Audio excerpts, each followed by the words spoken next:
palmas.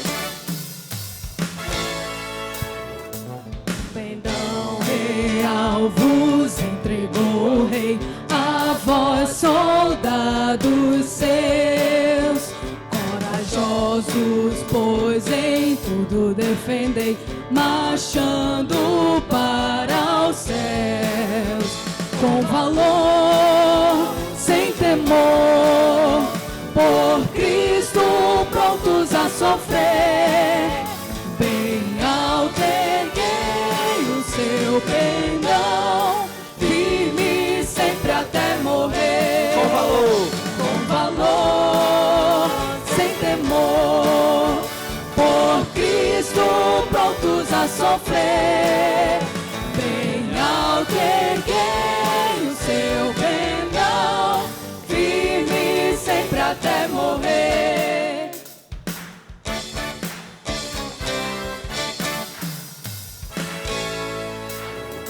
Vamos nós louvar a Deus, vamos ao Senhor de toda a luz, Santo, Santo. Cantem, louvem lá nos céus, nosso Deus e Rei Jesus. Exaltado seja Deus, Santo, Santo. Exaltado seja o nosso Deus e Pai. Exaltado, para sempre o exaltai. Cantem, louvem lá nos céus, nosso Deus e Rei Jesus. Exaltado seja Deus, Santo, Santo. Exaltado seja o nosso Deus e Pai. Exaltado, para sempre o exaltai. Cantem, louvem lá nos céus, nosso Deus e Rei Jesus. Exaltado seja Deus, Santo, Santo. Firme nas promessas do meu Salvador, cantarei louvores ao meu Criador. Fico pelos séculos do seu amor, firme nas promessas de Jesus. Firme nas promessas, sim. Firme nas promessas, sim. Firme nas promessas de Jesus, meu mestre. Firme, firme, sim, firme nas promessas de Jesus. Firme nas promessas, sim. Firme nas promessas, sim. Firme nas promessas de Jesus, meu mestre. Firme, firme, sim, firme nas promessas de Jesus. Glória a Deus.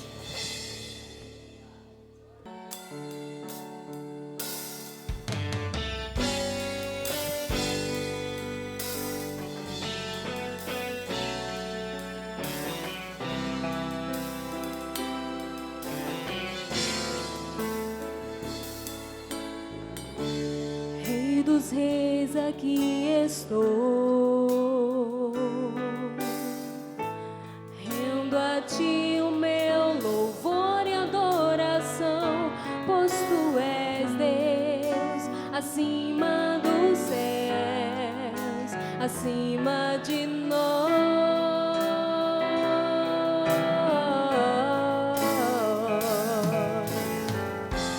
O universo se formou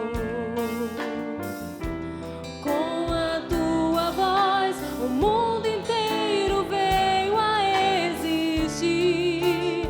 Verbo de Deus, princípio e fim.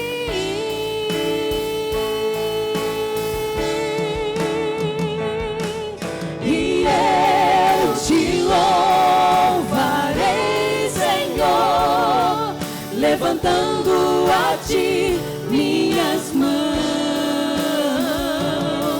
com canções de amor te exaltarei, ministrando com meu coração,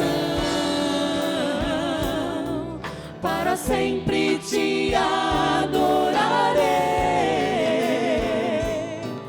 para sempre te adorarei.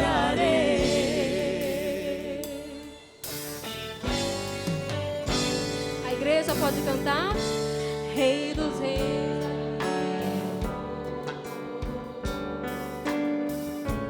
Rendo a ti o meu louvor e adoração.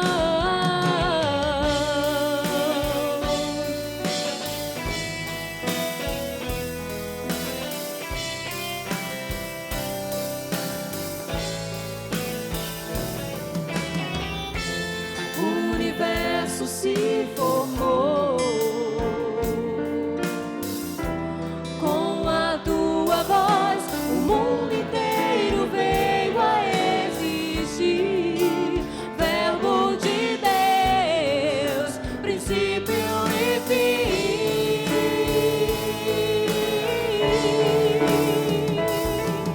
E eu te louvarei, Senhor, levantando a ti minhas mãos, com canções de amor te exaltarei, ministrando com meu coração, para sempre te adorarei, para sempre te adorarei. Nada pode calar, nada pode deter minha consagração. E eu te louvarei, Senhor, levantando a ti minhas mãos, com canções de amor te exaltarei, ministrando com meu coração, para sempre te adorarei, para sempre te adorarei.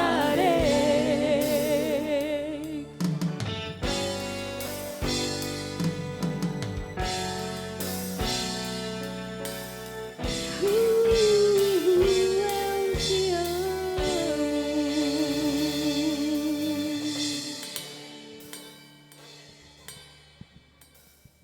Irmãos, graça e paz mais uma vez.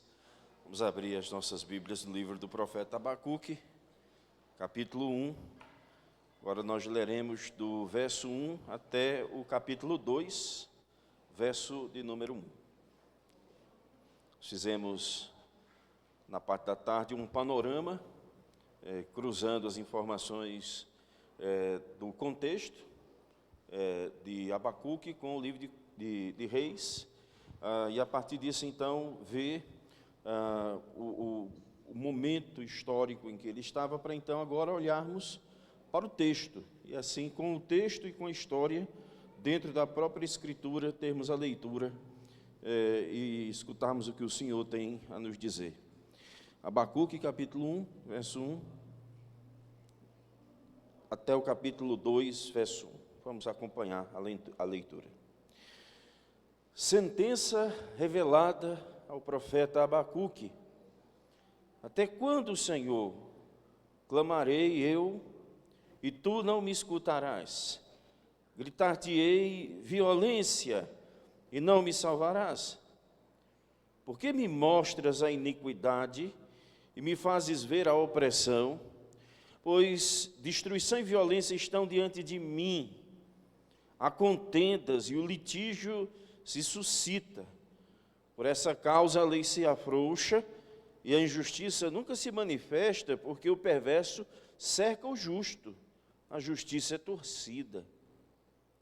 Vede entre as nações, olhai, maravilhai-vos e desvanecei, porque realizo em vossos dias obra tal, que vós não crereis, quando vos for contada.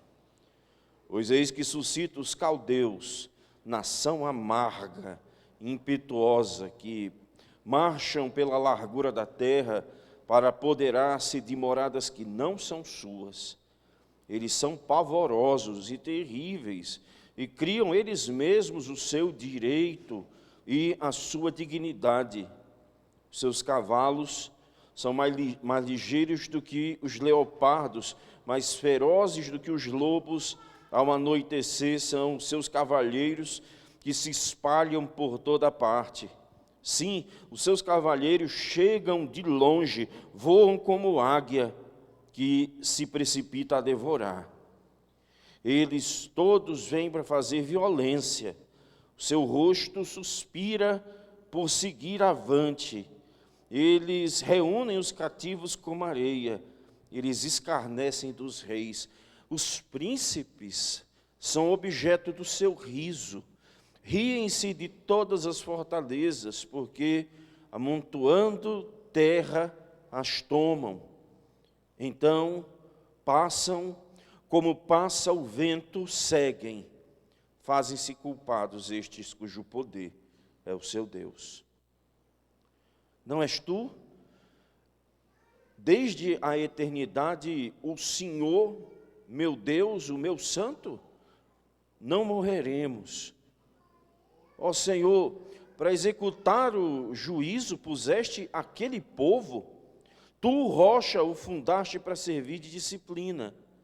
Tu és tão puro de olhos, que não podes ver o mal e a opressão não podes contemplar.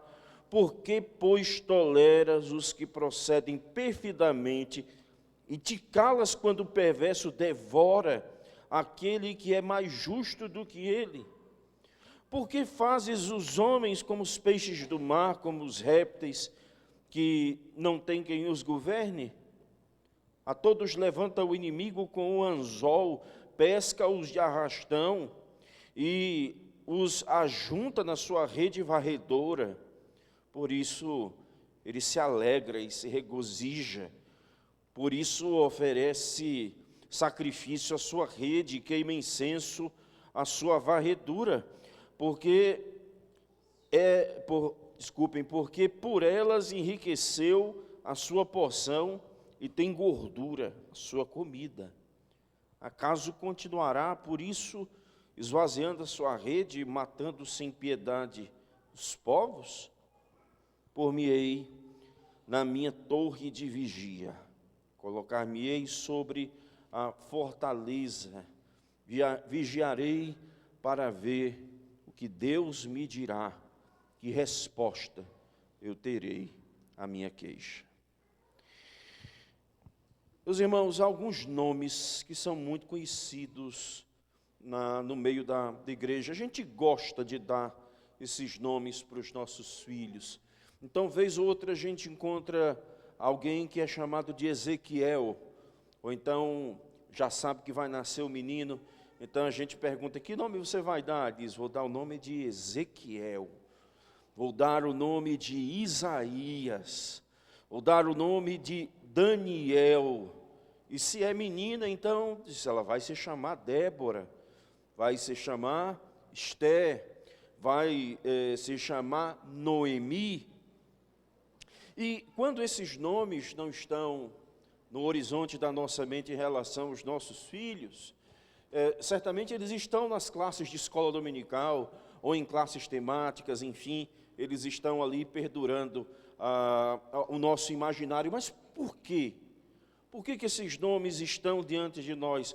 Porque esses nomes nos lembram o caráter de Deus. Quando nós lembramos do nome de Daniel, vem à nossa mente, Deus é o nosso juiz. Ezequiel, Deus nos fortalece. Débora é uma abelha, mas é uma liderança que Deus levanta para um julgamento justo. Samuel, o menino que ouvia o Senhor quando ninguém estava escutando mais a palavra de Deus. Noemi, agradável. E um dia até chegou a dizer, não me chamem mais de Noemi, porque eu sou amarga. Mas depois ela, restaurada em sua alegria, e louva ao Senhor. E ela nem percebia quando ela dizia, e chamava mais ela de Noemi, de amarga, nem ela percebia. Na amargura que ela estava sentindo, Deus estava abençoando ela. Ela tinha a Ruth do lado dela, mas a amargura não permitia que ela conseguisse perceber quão abençoada ela estava tendo Ruth ao lado dela. Mas enfim, esses nomes, irmãos, evocam justiça, fidelidade, coragem, virtudes que marcam momentos importantes da revelação de Deus. Mas Abacuque não é um nome que a gente escuta com tanta frequência.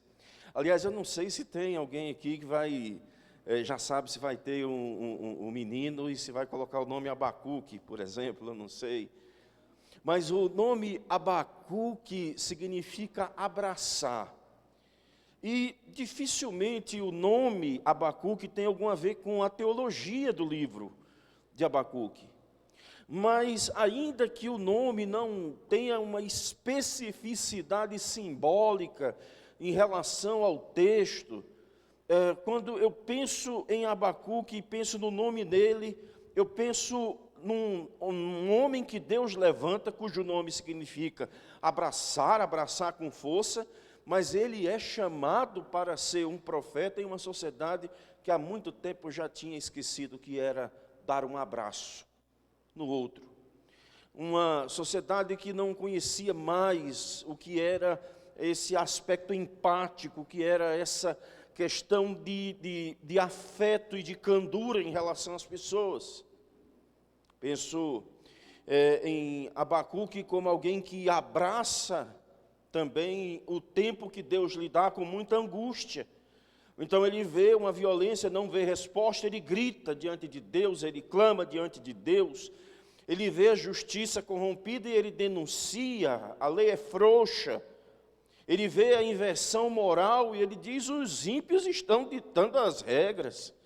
Ele vê uma liderança espiritualmente falida e ele denuncia a ganância, a mentira e a idolatria dessa liderança. Ele é um profeta cujo nome é o abraço. E ele abraça o tempo do colapso, mas ele não faz disso algo passivo, ele abraça como uma missão. Abacuque, ele tem uma missão de, como profeta, dar conta da glória de Deus, mas começa fazendo isso a partir de um lamento. Ele não é um profeta que abraça, pelo menos no primeiro momento, vitórias, mas ele aprende a viver à luz da promessa de Deus, mesmo quando o mundo parece estar desabando por todos os lados. Ele é capaz de abraçar o silêncio de Deus, porque sabe que o Senhor virá com justiça.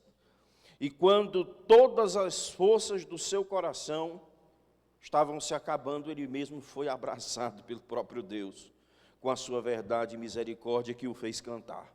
Hoje, irmãos, nós devemos, diante do texto que lemos, fazer a pergunta: como é possível continuar crendo quando tudo parece desabar? Como nós podemos fazer uma revisão da nossa vida no meio da crise? Eu proponho que a gente leia esse texto hoje considerando 3 atos específicos desse drama que é o livro do profeta Abacuque, observando primeiramente o coração cheio de lamento do profeta. Isso é o que nós vemos do verso 1 até o verso 4. A gente não tem bem certeza se ele era um levita. Alguns acreditam, especulam que ele fosse um levita. O texto apresenta ele como um profeta, sentença revelada ao profeta. É assim que o texto apresenta no verso 1, como um profeta. Agora, ele é um profeta que carrega um grande lamento no seu coração. E o seu lamento começa com uma expressão de peso. Veja o termo no verso 1, sentença revelada ao profeta Abacuque. Sentença, e Bruno falava hoje da questão do hebraico, de como o hebraico é uma língua que tem as suas dificuldades, mas sentença aqui quer dizer oráculo, mas é um oráculo que foi revelado a Abacuque, mas um oráculo pesado, massá, é um oráculo pesado, é uma palavra de juízo, é uma palavra pesada, é uma palavra que trouxe um peso para o seu coração, que trouxe um peso para a sua alma. Ora, vamos buscar a palavra do Senhor, muitas vezes esperando do Senhor alívio, mas o profeta é chamado para trazer uma palavra para Israel, e para ajudar mais especificamente, que é uma palavra pesada, é uma palavra dura, é uma palavra de juízo, é um massá, é uma palavra de grande juízo para o coração do povo, e é uma mensagem que ele não tem o direito de tergiversar, ele não tem o direito de ele não tem o direito de aliviar essa pregação, ele tem a grande responsabilidade de entregá-la ao povo e de falar dessa profecia. Então ele carrega esse peso, ele não ignora, ele se põe diante de Deus. E é um peso tão grande que do verso 2 ao 3 nós percebemos que ele geme, mas ele geme diante de uma grande maldade que acontece na sociedade. Diz o texto a partir do verso 2: até quando, Senhor, clamarei eu e tu não me escutarás? Esse é o mesmo clamor que ecoa nos Salmos, como no Salmo 13, até quando, Senhor? Não é o clamor das pessoas ressentidas aqui. Esse clamor é o clamor de alguém que, diante de uma sociedade má, se volta para Deus e diz: Senhor, só tu podes intervir em uma sociedade tão má, tão vil. Só o Senhor pode fazer descer juízo. Essa expressão de violência, de maldade, que é descrita aqui em Abacuque, só tem paralelo nos tempos de Noé. E agora ele está se voltando para o Senhor e dizendo: Senhor, até quando clamarei, gritarei violência e não me salvarás? Ele entende que nada senão o Senhor é que pode salvá-lo e que pode salvar também Judá. Ele lamenta, mas o que especificamente ele lamenta? Verso 3: porque me mostras a iniquidade e me fazes ver a opressão, pois destruição e violência estão diante de mim. Essa palavra, destruição e violência, quando elas aparecem juntas, na língua hebraica original, elas têm uma força, e talvez você venha lembrar o aspecto de força dessa expressão de destruição, porque há um grupo terrorista que carrega exatamente esse nome, violência. É o grupo Hamas. A palavra aqui no hebraico, quando ele fala de violência e fala de destruição, é shod vehamar. A expressão que ele está aqui usando é que os homens estavam praticamente comendo a carne um do outro, se devorando um ao outro.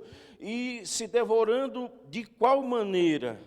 Pois a destruição e a violência estão diante de mim, há contendas e o litígio se suscita.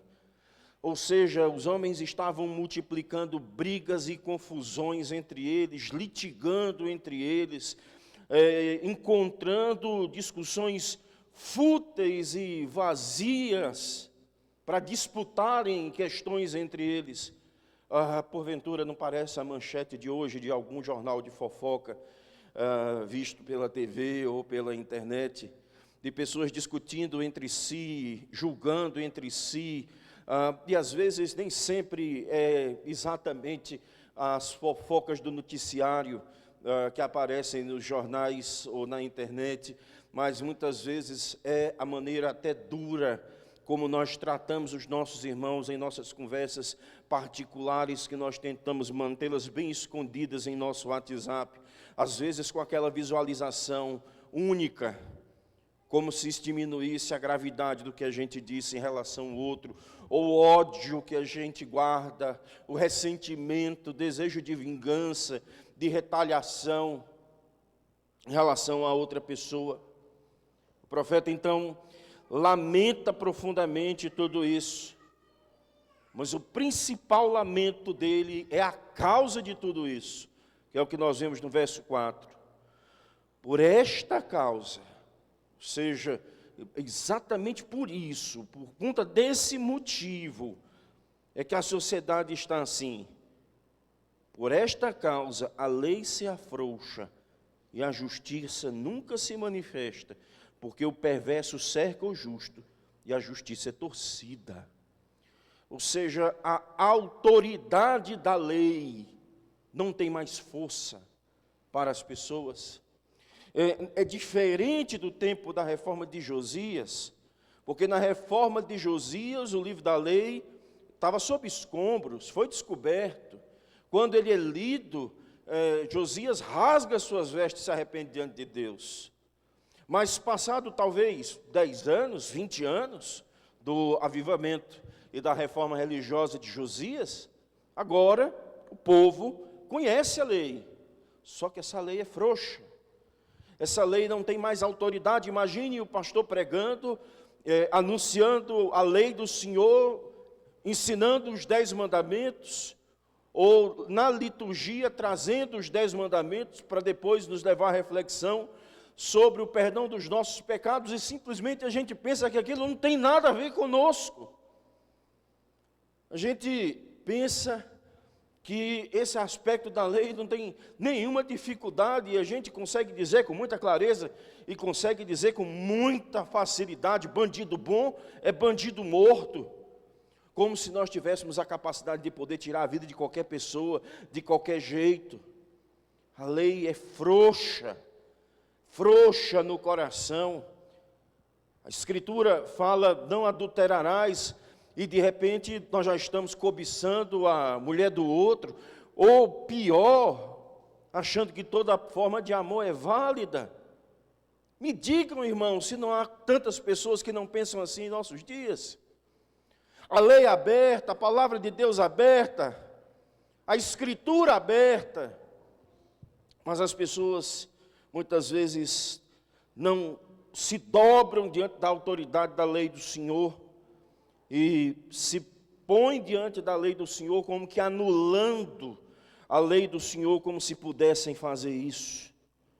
O profeta então lamenta, mas não é um lamento passivo, ele tem uma visão dada, clara por Deus, do coração da maldade na sociedade de Judá. Mas ele lamenta como os salmos ensinam. Até quando? Irmãos, nós precisamos aprender a diferenciar o que é murmuração de lamento. Muitas vezes nós usamos o murmúrio para nos escondermos atrás dos erros dos outros e dos nossos, para dizer o seguinte: eu não vou mais para a igreja porque fizeram isso. Eu não vou mais para a igreja porque fizeram aquilo. Eu não vou mais ter contato com fulano de tal ou igreja tal porque fizeram isso. Mera desculpa, porque quando nós percebemos os pecados, os nossos e dos outros, nós não nos escondemos nessa máscara de uma elite superior, cuja moral é impossível de ser convivida ao lado de pecadores. Nós lamentamos, essa é a diferença. Lamentamos profundamente a raiz do pecado, porque as pessoas estão se afastando da lei de Deus. E essa é a razão porque a sociedade está tão descontrolada. Não tem a ver com o fato de elas estão ganhando menos ou mais dinheiro, não tem a ver com quem está na política ou não, não tem a ver com pesquisa de percepção de melhoria ou não da sociedade, tem a ver com o afastamento da lei de Deus. Por outro lado, irmãos, também devemos observar que de vez em vez o Senhor faz com que as pessoas tenham uma profunda convicção do pecado. E assim rasgam suas vestes e se voltam para Deus e produzem reformas espirituais que podem não ser extremamente duradouras, mas são eficazes na vida das pessoas, como foi no caso da reforma de Josias. No entanto, irmãos, é possível que esse tempo passe muito rapidamente, que ele seja esquecido, que algo poderoso que aconteceu na vida da igreja seja esquecido. Enquanto nós estávamos aqui, lembrava da minha mocidade e de igrejas que frequentei, que quando o povo se reunia, o povo simples, humilde, não tinha muita coisa, muito recurso, mas quando se unia para cantar, procurava viver uma vida santa. E hoje são igrejas que estão praticamente se aproximando da morte. Olham para o seu passado e vivem das glórias do passado, de como foram importantes no passado, de como foram cheias no passado e hoje estão vazias. Irmãos, o que Deus fez no passado pode ser que uma geração iníqua que esqueça da vontade de Deus desfaça tudo isso muito rapidamente e faça a sociedade mergulhar em uma situação ainda pior. Por isso nós devemos agora, nesse momento, ao pensarmos nesse texto, já tomarmos como uma aplicação para a nossa vida quem nós somos aqui. Nós somos aqueles que esquecem da lei de Deus e já parte logo por olho, dente por dente. Nós esquecemos da lei de Deus e já queremos resolver do nosso jeito, da nossa forma, ou já esquecemos a lei de Deus e abraçamos as coisas do mundo e queremos resolver as coisas da igreja do jeito que o mundo resolve. Ou será que nós somos como Abacuque, que lamenta, muita tristeza, o coração do pecado como afastamento, como quebra, como desobediência à lei do Senhor? O segundo ato desse texto, desse drama do profeta, é talvez a parte mais desconcertante do texto, é quando Deus fala com o profeta. E não há anúncio, assim diz o Senhor, diferentemente de outras partes, de outros profetas como Isaías, como Miqueias e tantos outros que dizem assim diz o Senhor. Simplesmente as cortinas se abrem e Deus fala. Deus fala com o seu profeta e diz: eu vou fazer algo muito grande. Veja o verso 5. Vede entre as nações, olhai, maravilhai-vos e desvanecei. Irmãos, há uma lógica aqui, na verdade há uma métrica aqui. Veja que há uma ordem. Vede entre as nações. Então, primeiro o profeta deve ver, olhar para o que está ao seu redor. Certamente aqui o Senhor está falando da batalha de Carquemes, como a Babilônia se eleva como uma grande potência, conquistando o Egito, arrastando seus inimigos como quem pega peixe. E aí o Senhor está dizendo agora para o seu profeta: veja entre as nações, veja tudo isso, olhe para tudo isso. O Senhor então dá uma ordem agora para ele: não só veja, olhe e fique maravilhado. Não é só maravilhado, você agora vai ficar embasbacado, você vai desvanecer. Sabe aquela notícia que quando a gente recebe, a gente não acredita? Será que eu digo? Vou dizer. Mas tem que cortar, tem que editar. Imagina, o irmão é crente, diz assim: vou jogar na Mega Sena. Aí diz: não vou ganhar não. Aí de repente ganhou. Aí diz: eu não acredito, e agora? Né? O pastor vai me disciplinar. Cara, brincadeira, né? Não é isso que a gente queria colocar. O que eu quero dizer é assim: sabe aquele tipo de notícia que quando a gente escuta, a gente se treme inteiro? Sabe aquele tipo de situação em que o golpista liga para você e diz: eu estou com a sua filha. E aquela notícia, ela é como que eu não acredito. Eu não acredito. Ou então algum tipo de coisa que você orou tanto, pediu tanto, clamou tanto, pediu tanto ao Senhor.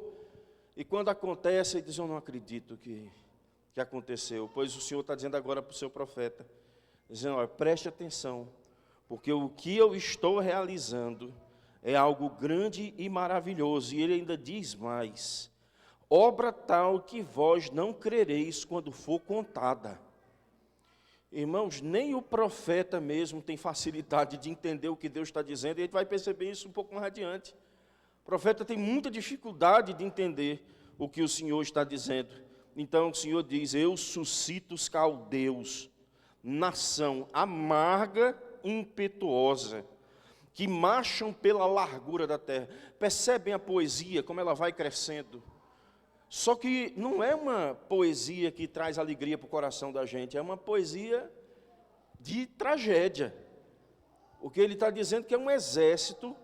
Se você imaginar a largura da terra, se você olha um campo, se você olha para um descampado, você imagina um exército que cobre todo esse descampado. É isso que o texto está aqui dizendo. Nação impetuosa que marcha pela largura da terra para se apoderar de moradas que não são suas, eles são pavorosos e terríveis, e criam eles mesmos o seu direito e a sua dignidade, ou seja, eles não temem a Deus, são autônomos, dizem: eu faço a minha lei, eu sou dono da minha vida, eu faço a minha vontade, faço do jeito que eu quero. Seus cavalos são mais ligeiros que os leopardos, mais ferozes que os lobos ao anoitecer, são os seus cavaleiros que se espalham por toda parte. Sim, os seus cavaleiros chegam longe, voam como águia e se precipita a devorar. Eles todos vêm para fazer violência, o seu rosto suspira para seguir avante. A maioria talvez vá lembrar de um grande personagem brasileiro que se tornou praticamente um ídolo, Ayrton Senna, que se tornou um ídolo exatamente pela sua capacidade de competitividade. E quando ele entrava no carro, o carro se tornava uma extensão dele, e ele só entrava para vencer, e levar o carro ao limite, para vencer, para alcançar o objetivo. A Babilônia era uma nação que ela não conhecia o que era derrota.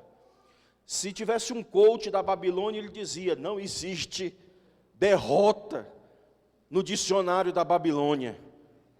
Não era, a ideia deles era realmente a de avançar, de seguir, de ir adiante, e de suspirar para ir adiante, e a convicção deles de força é tão grande, que quem eles quisessem pegar, eles pegavam como areia.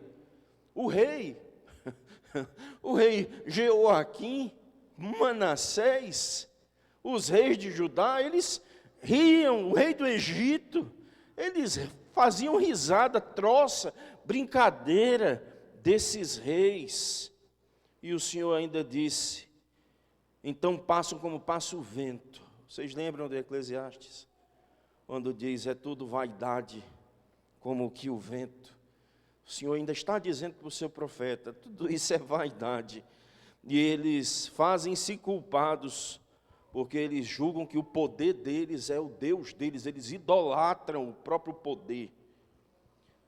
Essa é a cena, esse é o lamento do profeta aqui. E nós devemos ponderar no seguinte, irmãos: quando nós dobramos o nosso joelho e buscamos o Senhor, Deus não responde do jeito que a gente quer, mas Ele age sabiamente do jeito que Ele quiser agir. Essa é a expressão que deve ficar clara diante dos nossos olhos. Nós buscamos o Senhor, buscamos a sua face, gememos, choramos e pedimos que Ele sare as nossas feridas, mas o Senhor simplesmente vem e revela diante dos nossos olhos: eu sou soberano sobre todas as coisas. Até a nação mais cruel que existe, eu uso ela para os meus desígnios. Essa é a forma do Antigo Testamento expressar a total soberania de Deus sobre todas as coisas. Lembram de Jó? Quando a corte celestial se reúne e Satanás vem, ele tem que permitir, ele tem que pedir, o Senhor tem que deixar ele ir provar Jó. Se há um espírito de mentira no Antigo Testamento, é o Senhor que envia. E não quer dizer que Deus é o autor do mal, quer dizer que não existe 1 milímetro na face da terra que o Senhor Jesus diga que não é dele. Tudo é dele, para ele e para a glória dele. Nem sempre a gente entende essas coisas, irmãos. Nós lemos em Provérbios 16:4, o Senhor fez todas as coisas para determinado fim, e até o perverso para o dia da calamidade. Então nós batemos na porta da lógica, nós batemos no rumo da linguagem, nós batemos nos quadrados da nossa teologia, tentando de alguma maneira ter uma compreensão mais profunda dessas verdades, mas a verdade mais profunda que deve calar no nosso coração é a declaração de Jó no final do seu livro, quando ele disse: bem sei que tudo podes e nenhum dos teus planos pode ser frustrado. Irmãos, nem sempre compreendemos, e há muitas coisas na Escritura que nós não temos condições de dar a palavra final, mas nós podemos afirmar com toda certeza: sim, existe mal no mundo, ninguém está tapando o sol com a peneira, ninguém está negando que existe uma corrupção em várias esferas, e o nosso país, principalmente, nós sabemos disso. Mas ainda que haja corrupção na terra, o meu Deus diz que é soberano sobre todas as coisas. Por fim, irmãos, nós vemos o profeta perplexo. É isso que nós encontramos no verso 12. O profeta começa, depois do que ele escuta de Deus, é como se ele pegasse os livros do Antigo Testamento, os caderninhos de anotação, é como se ele pegasse os manuais de teologia sistemática dele, é como se ele pegasse lá os livros dele do Hernando Dias Lopes, é como se, de repente você escuta uma palavra de Deus e você vem para casa, eu não acredito que o pastor falou aquilo, peraí que eu vou pegar agora aqui, eu vou ver vídeo do Augusto, eu vou ver vídeo do Hernandes, eu tenho que entender isso aí. E agora ele vem pegar todos os rabiscos dele, ele vem voltar para todo o catecismo dele, toda a formação dele da escola de profetas, e ele então questiona: não és tu, desde a eternidade, ó Senhor meu Deus, o meu santo, não morreremos. Ó Senhor, para executar o juízo puseste aquele povo, tu, ó rocha, fundaste para servir de disciplina. O profeta está aqui lembrando Deuteronômio 28:49. Lá o Senhor já tinha mandado dizer ao povo, pela boca de Moisés: o Senhor levantará contra ti uma nação de longe, de extremidade da terra virá, com voo impetuoso de águia, nação cuja língua não entenderá. E o profeta está dizendo: sim, Senhor, eu entendo, o Senhor não quer nos matar, o Senhor quer nos disciplinar, o Senhor quer tratar conosco, o Senhor quer mudar a nossa vida, quer mudar a nossa história, eu entendo, o Senhor prometeu na sua palavra, eu entendo isso, mas o que eu não entendo, Senhor, eu não entendo é como tu podes ser tão puro de olhos. Aí ele entra no verso 13. Tu és tão puro de olhos que não podes ver o mal e a opressão, não podes contemplar. Por que, pois, toleras os que procedem perfidamente e te calas quando o perverso devora aquele que é mais justo do que ele? Por que fazes os homens como peixes do mar, como os répteis que não têm quem os governe? A todos levanta o inimigo com anzol, pesca de arrastão e os ajunta na rede varredora. Por isso ele se alegra, por isso ele se regozija, por isso oferece sacrifício à sua rede, queima incenso à sua varredora, porque por ela enriqueceu a sua porção e tem gordura a sua comida. Acaso continuará, por isso, esvaziando a sua rede e matando sem piedade os povos? Simplesmente Abacuque não consegue entender como uma nação tão cruel e poderosa como a Babilônia pode ser conciliada, como, por exemplo, o que o Senhor disse pela boca de Isaías, no capítulo 51, verso 9. Desperta, desperta, arma-te de força, braço do Senhor, desperta como nos dias passados, como nas gerações antigas. Não és tu aquele que abateu o Egito e feriu o monstro marinho? Ou seja, o Senhor destruiu nações para livrar Israel, destruiu os mitos do povo, as ilusões, o paganismo do povo, e agora ele está lembrando disso. Ele diz: mas o Senhor prometeu que ia esmagar os nossos inimigos. Eu leio o teu servo Davi, em 1 Samuel, dizendo: não há santo como o Senhor, porque não há outro além de ti, e rocha não há nenhuma como nosso Deus. Como o Senhor pode ser tão santo, não tolerar a maldade diante dos olhos e permitir que essa nação faça isso conosco? Irmãos, qualquer um de nós que chegasse para algum pastor, conselheiro, com uma colocação como essa, da parte do profeta, certamente seria: meu irmão, o que é que está acontecendo com você? Você ainda é crente? O que é que está acontecendo? Calvino olha para esse texto e diz: aqui Abacuque quase cruza aquela linha perigosa, aquela linha da blasfêmia. Mas, na verdade, ele não é um questionamento jurídico. Simplesmente ele vê uma revelação profunda da soberania de Deus e ele não consegue conciliar isso com outros textos da Escritura dentro do seu coração. E aqui, irmãos, nós temos outra lição importante. Nós também precisamos, assim como ele, tomar essa decisão, como ele toma no verso 2, aliás, no capítulo 2, verso 1, por-me-ei em minha torre de vigia, colocar-me-ei sobre a fortaleza, e vigiarei para ver o que Deus me dirá e que resposta eu terei à minha queixa. Irmãos, nós também precisamos ter a nossa torre de vigia espiritual. Nós precisamos ter um tempo de silêncio, silenciar nossas perguntas, silenciar nossas dúvidas e esperar que o Senhor fale ao nosso coração. E hoje, de forma mais específica, irmãos, quando as pessoas lembram por força do calendário da morte do Redentor, nós podemos olhar para o texto do profeta Isaías, do profeta Abacuque, melhor dizendo, quando ele diz, o Senhor diz, eu faço obra maravilhosa, que quando ela for proclamada, não acreditareis. Irmãos, que obra maravilhosa nós podemos agora proclamar. Nosso Redentor, verdadeiro Deus, verdadeiro homem, foi crucificado em nosso lugar.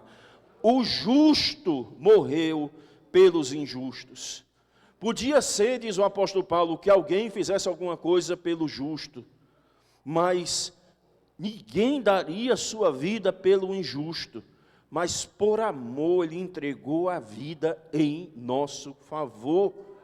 Essa é a notícia maravilhosa, essa é a principal das notícias que, se for dita, ela não é acreditada. Talvez você tenha chegado aqui pesado no coração, com muitas dúvidas, com um aperto no peito, com sorrisos escondidos de angústia, com um peso, como o profeta tinha um peso no seu coração, e o peso de dívida que havia sobre nós. É tipificado nesse peso que o profeta carregava no Antigo Testamento. Cristo tomou esse peso, levou esse peso em nosso favor. O título de dívida que havia contra nós, ele cravou naquela cruz e expôs os poderes ao escândalo, expôs aos poderes ao escárnio, declarando a vitória da sua morte e da sua ressurreição. Irmãos, hoje, quando olhamos para esse texto e olhamos para o Calvário, nós podemos ouvir a doce voz do Senhor, dizendo, arrependei-vos e crede no Evangelho. Mas se você também está com o coração pesado, você pode ouvir a voz do Redentor, vinde a mim, os que estáis cansados e sobrecarregados, porque eu vos aliviarei. Você pode estar dizendo, eu não aguento mais, mas o Redentor que morreu crucificado naquela cruz diz, eu carreguei tudo por você. Você pode, por algum momento, ter lamentado, Senhor, eu não tenho forças, mas o Senhor diz com sua palavra, a minha graça te basta. Vamos orar, irmãos. Senhor, nós vivemos dias difíceis, nós vivemos dias de lamento, mas assim como o teu profeta, nós não queremos ficar parados no desespero. Por isso nós te pedimos, Senhor Deus, ensina-nos a chorar, a lamentar, com os nossos corações fixos na tua palavra, mas ao mesmo tempo atentos à tua soberania, atentos à tua voz. E quando não compreendermos os caminhos que o Senhor nos mostra, ensina-nos o silêncio daqueles que escutam a doce voz do Redentor, que diz, vinde a mim os que estáis cansados e sobrecarregados. Nós oramos em nome de Cristo, a a palavra viva, a tua resposta, hoje e sempre. Amém. Deus nos abençoe, irmãos.